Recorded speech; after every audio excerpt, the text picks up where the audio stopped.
मचिया बैठला रउरा सासु सारा बेगुन आगारा ए सासु जी धीर के रउरा आमा कह ओले समैया हमारो बीतेला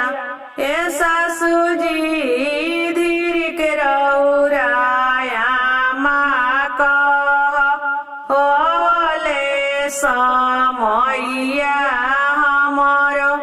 बीतेला तसवा खेलता तू बबुआ सारा बेगुन आगरा ए बबुआ तोहर धानी बोल सबीरही बोलिया करे जावा में साले लाए चुप खाए आमा चुप खा जानी रही मारा हुए आमा सपरी के जई बसे जियावा चुंदरिया कर धूमिल करबय हे आमा सपरी के जई बसे जियावा चुंदरिया कर धूमिल करबय सिपुली खेलता रउरा ननद सारा बेगुन आगरा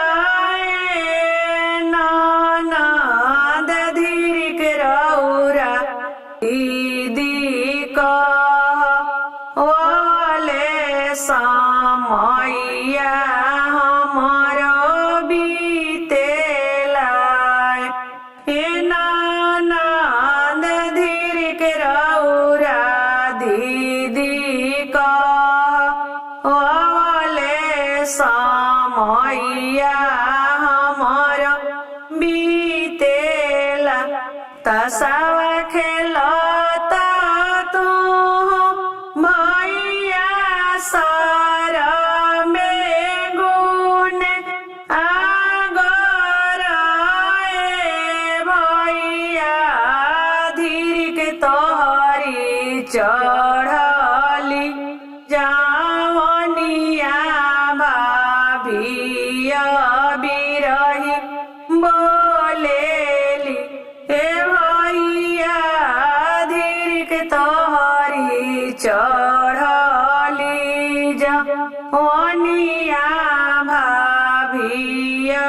बिरही बोलेली चुप खाए दीदी चुप खा जानी रही मारा हुआ दीदी सपरी के जई बसे जियावा